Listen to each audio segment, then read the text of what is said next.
दोस्तों, क्या आप जानते हैं कि बांग्लादेश की राजधानी ढाका का नाम एक हिंदू मंदिर से आया है। जी हाँ, 12वीं सदी में बना ढाकेश्वरी मंदिर न केवल बांग्लादेश का नेशनल टेम्पल है, बल्कि इसी के नाम पर ढाका शहर का भी नाम पड़ा है।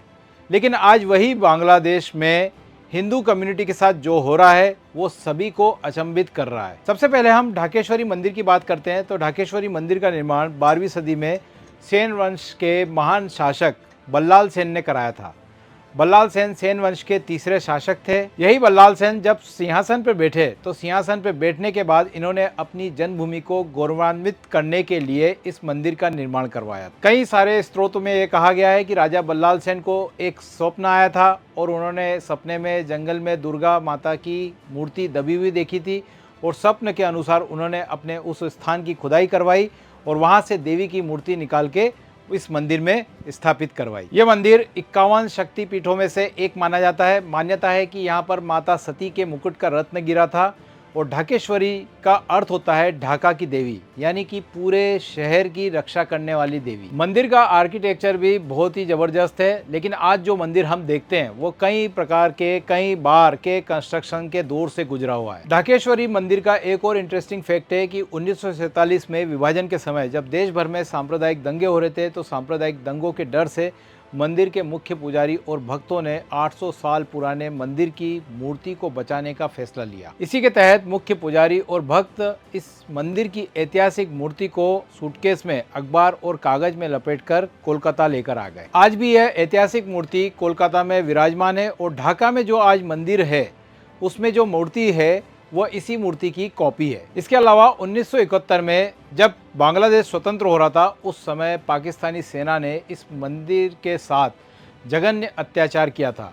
पाकिस्तानी सेनाओं ने मुख्य पूजा हॉल को गोला बारूद के भंडारण के रूप में इस्तेमाल किया था। इस दौरान मंदिर की आधी से अधिक इमारतें नष्ट हो गई थी, लेकिन स्वतंत्रता के बाद बांग्लादेश सरकार ने मंदिर का फिर से रिकंस्ट्रक्शन कराया और 1996 में आधिकारिक रूप से इसे राष्ट्रीय मंदिर घोषित किया। एक मुस्लिम बहुल देश में हिंदू मंदिर को राष्ट्रीय मंदिर का दर्जा देना बांग्लादेश सरकार का उस समय बहुत बड़ा इनिशिएटिव था और इसके कारण दुनिया भर में इसकी वाहवाही हुई थी। लेकिन इस धर्मनिरपेक्ष देश में अगस्त 2024 में जब शेख हसीना की सरकार गिर गई तब वहाँ पर स्थिति बेकाबू हो गई।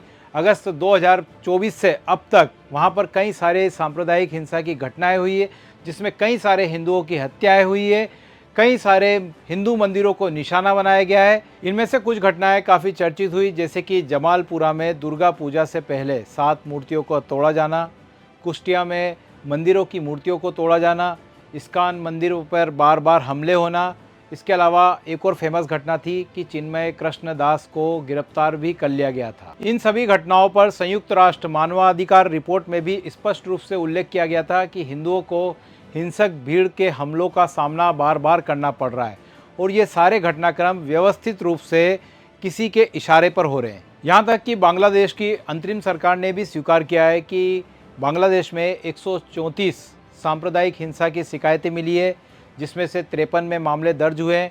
65 आरोपियों को उन्होंने गिरफ्तार भी किया है और भारत के विदेश मंत्री जयशंकर ने भी इस मुद्दे को गंभीरता से लिया है और विदेश सचिव स्तर पर बांग्लादेश सरकार से उन्होंने बात करी और भारत का कंसर्न बांग्लादेश को नोट करवाया। दोस्तों, यहाँ पे कहने का मतलब यह है कि ढाकेश्वरी मंदिर जो कभी ढाका शहर की पहचान था, आज उसी शहर में हिंदू समुदाय डर में जी रहा है और ये सिर्फ बांग्लादेश का मुद्दा नहीं है, यह मानवता का मुद्दा है। धार्मिक अल्पसंख्यकों की सुरक्षा हर लोकतांत्रिक देश की जिम्मेदारी है और इन सब बातों को देखते हुए भारत सरकार को बांग्लादेश सरकार पर अपनी विदेश नीति के जरिए जबरदस्त दबाव बनाने की आवश्यकता है।